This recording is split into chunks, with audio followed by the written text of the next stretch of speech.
जी हाँ दोस्तों, आज की इस वीडियो के माध्यम से बात करें Vikram university BA, BCom, BSc private admission 2026 में कैसे होने वाला है।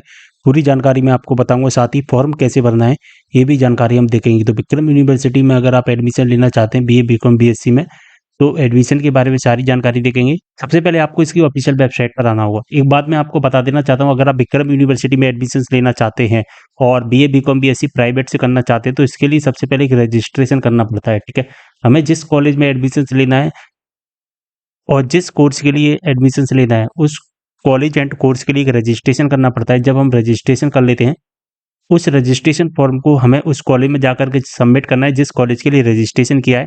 कॉलेज में जाकर जैसे हम सबमिट करेंगे, हमारा फॉर्म अप्रूव हो जाता है, तो हमारा एडमिशन कंप्लीट हो जाएगा। ठीक है, तो अगर हमें प्राइवेट से एडमिशन लेना है, तो इसके लिए एक रजिस्ट्रेशन होता है और ये रजिस्ट्रेशन स्टार्ट कर दिए गए हैं। ठीक है, इस ऑफिशियल वेबसाइट पर आना है, इसका डायरेक्ट लिंक डिस्क्रिप्शन बॉक्स में मिल जाएगा। यहाँ पर दोस्तों दिखाई देगा एनरोलमेंट फॉर्म, यहाँ पर आपको क्लिक कर देना है। ठीक है, जैसे हम इस पर क्लिक करते हैं, हमारे सामने इस तरह का इंटरफेस आएगा। अब यहाँ पर हमें फर्स्ट नंबर पर एक लिंक दिखाई देगा, इस लिंक पर हमें क्लिक कर देना है। ठीक है, जैसे हम इस लिंक पर क्लिक करेंगे, हमारे सामने एक फॉर्म ओपन हो जाएगा। इस फॉर्म में सबसे पहले हमें जिस जिला सेलेक्ट करना है, यानी कि हम जिस कॉलेज में एडमिशन लेना चाहते हैं वो कॉलेज किस जिले के अंतर्गत आता है, तो हम यहाँ से जिला सेलेक्ट करेंगे। इसके बाद हमें कॉलेज का नाम सेलेक्ट करना है। हमें जिस कॉलेज में एडमिशन लेना है वो कॉलेज किस हम जिस कॉलेज में एडमिशन लेना चाहते हैं उसकी लिस्ट आ जाएगी यहाँ पर, और हम यहाँ पर एक कॉलेज है जो कि सिलेक्ट कर लेते हैं एग्जाम्पल के लिए आपके लिए। ठीक है, तो हमने एक कॉलेज सिलेक्ट कर लिया। अब इस कॉलेज में जो भी कोर्स अवेलेबल होंगे, जैसे कि इस कॉलेज में बीए, बीकॉम, बीएससी, तो इसमें बीए, बीकॉम, बीएससी दिख रहा है। हम मान के चलिए इसमें भी बीए, बीकॉम, बीएससी। कई कॉलेज ऐसे हो सकते हैं जिसमें केवल बीए ही होगा, कई कॉलेज ऐसे हो सकते हैं जिसमें केवल बीएससी भी होगा। तो आपको देखना जैसे कि देखिए, इसमें केवल क्या है, बीए बी है, तो इस कॉलेज में केवल बीए में ही एडमिशन होगा, बीएससी और बीकॉम में एडमिशन नहीं होगा। तो आप जिस कोर्स में एडमिशन लेना चाहते हैं वो देख लेना वो कोर्स अवेलेबल है या नहीं है। जैसे कि हम यहाँ से बीए सेलेक्ट करते हैं। ठीक है, हमने जैसे बीए सेलेक्ट किया, यहाँ पर बाय डिफॉल्ट प्लान आ जाएगा। ठीक है, इसके बाद में यहाँ पर हमें अपना ग्रुप सिलेक्ट करना है, सब्जेक्ट का ग्रुप, कि हम किस ग्रुप से करना चाहते हैं बीए को। ठीक है, तो कंप्यूटर हिंदी हिस्ट्री से करना चाहते हैं, इकोनॉमिक्स हिंदी पॉलिटिकल साइंस से करना चाहते हैं, ये जो भी जिस ग्रुप से करना चाहते हैं वो आपको ग्रुप सिलेक्ट करना होगा। ठीक है, तो हम यहाँ से ग्रुप सिलेक्ट कर लेते हैं। ठीक है, अब आपको यहाँ पर ध्यान रखना है चीज़ें। ठीक है, इन तीनों चीज़ों को ध्यान से समझना दोस्तों। मेजर सब्जेक्ट में आपको कौन सा विषय सेलेक्ट करना है, जैसे कि हमने computer, economics, political science select कर लिया। अब इन तीनों में से आप मेजर कौन सा बनाना चाहते हैं। अब जो मेजर बनाओगे ना उसके 3 पेपर होंगे। ठीक है, इस बात का आपको ध्यान रखना है, मेजर के 3 पेपर होंगे और मेजर आपका मेन सब्जेक्ट हो जाएगा। अगर आपसे कोई पूछेगा आपने बीए किस विषय से की है, तो आपने मेजर में मान के चलिए कंप्यूटर बनाया है, तो हमने बीए कंप्यूटर से की है। ठीक है, अगर आप पॉलिटिकल साइंस बनाओगे तो कोई आपसे पूछेगा कि आपने बीए किससे किया है, तो हम बोलेंगे पॉलिटिकल साइंस से। ठीक है, तो आप मेजर में जो विषय बनाओगे वहीं आपका मेन विषय रहेगा, और आगे जो भी पढ़ाई होगी वो आपकी मेजर सब्जेक्ट के आधार पर ही होगी। जैसे कि आप एमए, एमकॉम, एमएससी वगैरह कोई भी कोर्स करोगे, तो जो आपको विषय सिलेक्शन प्रोसेस होगी वो मेजर के आधार पर ही होगी। तो मेजर में सोच समझकर विषय सेलेक्ट करना है, और आपका मेजर के 3 पेपर होंगे। ठीक है, माइनर में आपको जो विषय रखना है, माइनर के आपके 2 पेपर होंगे, इस बात का आपको ध्यान रखना। जैसे कि मेजर क्या हो गया, मेन सब्जेक्ट हो गया, माइनर क्या हो गया, मेजर से छोटा सब्जेक्ट हो गया। ठीक है, जो कि मेन की श्रेणी में नहीं आएगा। मेजर हमारा मेन रहेगा और आगे की जो भी पढ़ाई होगी वो मेजर के आधार पर ही होगी। तो ये चीज़ों को आपको समझना पड़ेगा। ठीक है, हमने कंप्यूटर यहाँ पर सेलेक्ट किया। अब होता है एमडीसी। एमडीसी में हम हमने क्या किया, मेजर में हमने पॉलिटिकल साइंस सेलेक्ट कर लिया, मेजर में हमने कंप्यूटर। अब हमारा क्या बचा, हमारा इकोनॉमिक्स बचा। तो हम एमडीसी में क्या कर सकते हैं दोस्तों, ध्यान से समझना। एमडीसी एक ऐसा ग्रुप है कि एमडीसी को हम ओपन इलेक्टिव सब्जेक्ट भी बोलते हैं। एमडीसी में हम अपने ग्रुप के अलावा कोई अदर सब्जेक्ट भी सिलेक्ट कर सकते हैं। जैसे कि हमारा इकोनॉमिक्स बचा था, अगर आपको ऐसा लगता है हमें इकोनॉमिक्स नहीं करना, आप इकोनॉमिक्स के अलावा अदर सब्जेक्ट भी सिलेक्ट कर सकते हैं। जैसा कि यहाँ पर लिस्ट आपको दिखाई दे रही है पूरी। ठीक है, आप लगभग 68 सब्जेक्ट होते हैं, उन 68 सब्जेक्ट में से केवल और केवल एमडीसी में आप अदर सब्जेक्ट को सिलेक्ट कर सकते हैं। यानी कि आप अपने ग्रुप के अलावा कोई दूसरा ग्रुप के सब्जेक्ट को सिलेक्ट कर सकते हैं। इसमें दोस्तों जैसे कि फिजिक्स है, तो हम यहाँ पर फिजिक्स भी सिलेक्ट कर सकते हैं। मैंने क्या बोला, हम एमडीसी में अदर ग्रुप के विषय को सिलेक्ट कर सकते हैं, लेकिन मेजर और माइनर में नहीं सिलेक्ट कर पाएंगे। हम मेजर और माइनर में केवल वही विषय सिलेक्ट कर सकते हैं जो हमने यहाँ पर ग्रुपिंग में सिलेक्ट किया हुआ है। लेकिन एमडीसी में हम अदर ग्रुप का सब्जेक्ट सिलेक्ट कर सकते हैं। ठीक है, चलिए आगे बढ़ते हैं। अब वोकेशनल, तो वोकेशनल हमारा व्यवसायिक यानी कि एक स्किल विषय है, स्किल सब्जेक्ट है, ये हमारी स्किल को बढ़ाता है।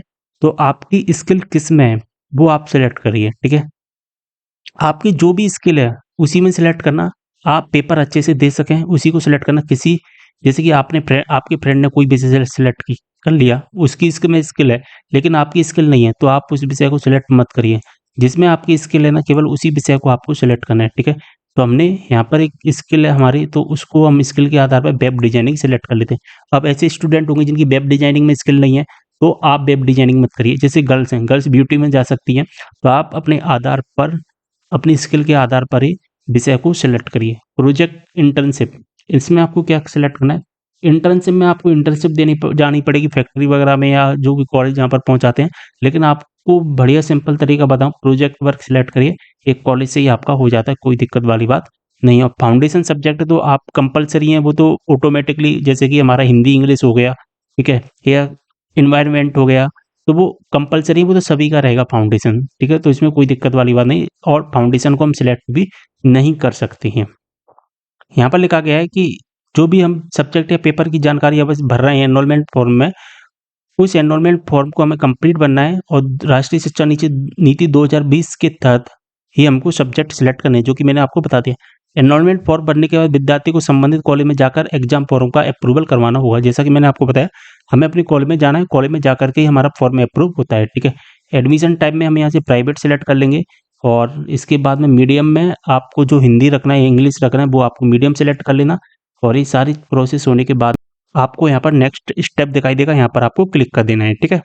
अब हमें क्या करना है, यहाँ पर हमें पर्सनल डिटेल फिल करनी है। तो पर्सनल डिटेल में यहाँ पर अपना फर्स्ट नेम डालना है, यहाँ पर लास्ट नेम डालना है, यहाँ पर name in Hindi. Name in Hindi में कैसे डालोगे, गूगल ट्रांसलेटर पर जाना, गूगल ट्रांसलेटर पे अपना नाम डालना है। जैसे मेरा नाम शुभम गुप्ता है, तो ऑटोमेटिकली हिंदी में हो जाएगा, उस वहाँ से कॉपी करके यहाँ पर पेस्ट कर देना तो हो जाएगा। यहाँ पर डेट ऑफ बर्थ डाल देना।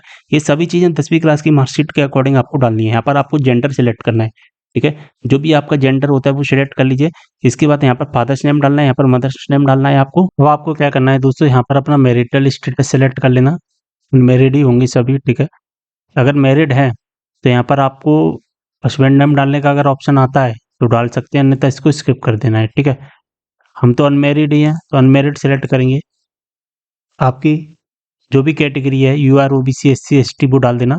और अगर आप माइनॉरिटी में आते हैं तो सिलेक्ट करना है, या हैंडीकैप्ड है तो हैंडीकैप्ड, ठीक है। और हम MP डोमिसाइल तो है ही हैं, तो हमें MP डोमिसाइल पर तो क्लिक करना ही है, यानी कि हम मध्य प्रदेश के निवासी हैं। इंडियन रिलीजियन जो भी है आपका वो सिलेक्ट कर लेना है, ठीक है। इसके बाद एड्रेस आपको डाल देना है। एड्रेस में आपको क्या करना है, यहाँ पर अपना एड्रेस डालना है, करेस्पॉन्डेंस एड्रेस। इसके बाद कॉपी टू परमानेंट एड्रेस पर डालोगे, क्लिक करोगे तो यहाँ पर ऑटोमेटिकली एड्रेस आपका आ जाएगा, ठीक है। इसके बाद में दोस्तों अपना अदर डिटेल में यहाँ पर अपना मोबाइल नंबर डालना कंपलसरी है, और यहाँ पर अपनी ईमेल आईडी डालना कंपलसरी है, ठीक है। इसके बाद में आपको क्या करना है, अपना previous education detail, previous education detail में यहाँ पर यूजी कर रहे हैं तो यूजी से पहले आपने 12th किया होगा, तो हम यहाँ पर 12th क्लास को सिलेक्ट करेंगे, ठीक है। इसके बाद में यहाँ पर क्या करना है, आपने 12th क्लास किस बोर्ड से किया है, MP बोर्ड से किया है या CBSE बोर्ड से, तो हमने MP बोर्ड से किया है, ठीक है। यहाँ पर आपकी जो परसेंट है वो सॉरी, यहाँ पर ईयर डालना सबसे पहले, कब पास आउट किया है, 2024 में या 25 में, वो यहाँ पर डालना है। यहाँ पर आपकी कितनी परसेंटेज है वो यहाँ पर अपनी परसेंटेज डाल देना है आपको, ठीक है। तो परसेंट आप डाल ही सकते हैं, सिंपल सा तरीका है परसेंट डालने का, कोई दिक्कत वाली बात नहीं है। इसके बाद में आपके पास ट्रांसफर सर्टिफिकेट नंबर है तो डाल देना, यानी कि आपने 12th क्लास जिस स्कूल से किया था उसके बाद आपने TC ले ली होगी, TC नंबर डाल देना, या एलिजिबिलिटी या माइग्रेशन सर्टिफिकेट नंबर है तो वो डाल देना। 12th क्लास का रोल नंबर डाल देना है यहाँ पर, ठीक है, जो भी आपका रोल नंबर होता है। और इसके बाद में दोस्तों ABC ID आपसे पूछेगा, अगर आपके पास ABC ID है तो डाल देना, अन्यथा इसको छोड़ देना है। एनक्लोरिसिस में आपको क्या क्लिक करना है, एनक्लोरिसिस में आपके पास एलिजिबिलिटी सर्टिफिकेट है तो क्लिक करना है, अन्यथा इसको छोड़ देना। माइग्रेशन है तो क्लिक करना, अन्यथा इसको छोड़ देना। Proof of date of birth 10th class की मार्कशीट तो सभी के पास है, हमारे पास सभी मार्कशीट है ही है। और अगर आपने गैप किया, जैसे 12वीं क्लास पास किया, 12वीं क्लास पास करने के बाद में 1 साल 2 साल 3 साल बाद अगर आप UG कर रहे हो यानी कि ग्रेजुएशन कर रहे हो, तो गैप सर्टिफिकेट पर क्लिक करना है, अन्यथा इसको छोड़ देना है। यहाँ से डिक्लेरेशन पर चेक मार्क कर देना, ठीक है। अब हमें अपना फोटो सिलेक्ट करना है, तो यहाँ पर देखना दोस्तों क्या लिखा गया है, फोटो एंड सिग्नेचर लिखा गया है, ठीक है। तो हमें फ़ोटो एंड सिग्नेचर दोनों अपलोड करना है। अपलोड इमेज पर हम क्लिक करेंगे। कैसे अपलोड होगा उसको जानने से पहले साइज़ देख लेना, 200 केबी का फ़ोटो होना चाहिए। चॉइस फाइल पर क्लिक करके अपना फ़ोटो सिग्नेचर जो कि सिलेक्ट कर लेना जहाँ पर भी आपका फ़ोटो है। अब दोस्तों आप ये सोचें कि हम फ़ोटो को अलग और सिग्नेचर को अलग अपलोड करें, तो वो नहीं होगा। हमारी जेपीजी इमेज एक ही रहेगी, फ़ोटो सिग्नेचर एक ही जेपीजी इमेज में होना चाहिए, जहाँ पर हमारा फ़ोटो ऊपर रहेगा, नीचे हमारा सिग्नेचर रहेगा और इसे किसी भी एडिटिंग टूल से आप एडिट करके अपलोड करेंगे। यानी कि डायरेक्ट आप साइन और फ़ोटो दोनों एक साथ अपलोड करना है, अलग-अलग अपलोड नहीं करना है। इस बात का आपको विशेष ध्यान रखना। तो हमने यहाँ पर फ़ोटो सिग्नेचर सेलेक्ट कर लिया। इसके जैसे हम सेलेक्ट करेंगे तो यहाँ पर हमारे पास में क्रॉप टूल आ जाएगा, ठीक है? तो यहाँ पर आप अपने फ़ोटो को एडजस्ट कर सकते हैं, क्रॉप जो भी आपका फ़ोटो है और जहाँ पर भी आपका सही दिख रहा है, यानी कि क्रॉपिंग एरिया आ जाएँगे। क्रॉपिंग एरिया में आपका फ़ोटो सिग्नेचर सही दिखना चाहिए, उसी के अकॉर्डिंग एडजस्ट करना है, ठीक है? क्रॉप कर देना है यहाँ से। क्रॉप करने के बाद में यहाँ पर हमारा फ़ोटो आ जाएगा, जैसा कि देख पा रहे हैं। हमने फ़ोटो एंड सिग्नेचर अलग-अलग अपलोड नहीं किया है, इस बात का आपको ध्यान रखना है। हमने एक ही जेपीजी इमेज को एडिट करके फ़ोटो एंड सिग्नेचर को मर्ज करके हमने यहाँ पर अपलोड किया है। इसके बाद सबमिट कर देना। जैसे आप सबमिट करोगे, आपके पास में एक एप्लीकेशन नंबर आएगा, उस एप्लीकेशन नंबर को लिख लेना। जो भी आपका पेमेंट हो रहा है वो पेमेंट करना। पेमेंट करने के बाद में आपको क्या करना है, जैसा कि मैंने स्टार्टिंग में ही आपको बताया, प्रिंट आउट निकाल लेना। प्रिंट आउट निकालने के बाद में आपको समस्त डॉक्यूमेंट अपने कॉलेज में जाकर के सबमिट कर देना है। जिस कॉलेज के लिए हमने रजिस्ट्रेशन किया उस कॉलेज में, और सबमिट करने के बाद में क्या होगा, हमारा कॉलेज से फॉर्म अप्रूव हो जाएगा और अप्रूव होने के बाद में हमारा जो एडमिशन है वो कंप्लीट हो जाएगा। जैसे ही हमारा एडमिशन कंप्लीट होता है, इसके बाद में हमें अपना एग्जाम फॉर्म सबमिट करना है, परीक्षा फॉर्म भरना पड़ेगा। अगर आपको परीक्षा फॉर्म भरना नहीं आता है तो इसके बारे में मैं अलग से वीडियो बना दूंगा, परीक्षा फॉर्म के बारे में, ठीक है? या आप मेरे पुराने वीडियोज भी देख सकते हैं, यूट्यूब पर आपको मिल जाएंगे, ठीक है?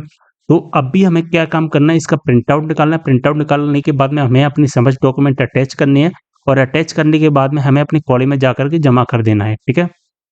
तो सारी चीज़ें आपको समझ में आ गई होंगी। अगर आपको कोई भी डाउट है आप मुझे कमेंट करना, मैं आपकी प्रॉब्लम को सॉल्व करने की पूरी कोशिश करूँगा। या आप मुझे व्हाट्सएप पर मैसेज कर सकते हैं, व्हाट्सएप लिंक डिस्क्रिप्शन बॉक्स में मिल जाएगा। या आप मुझे इंस्टाग्राम पर भी मैसेज करके पूछ सकते हैं, इंस्टाग्राम का भी लिंक आपको डिस्क्रिप्शन बॉक्स में मिल जाएगा। वीडियो को यहीं पर करते हैं समाप्त। मिलते हैं अगले वीडियो में एक और जानकारी के साथ। तब तक के लिए बाय।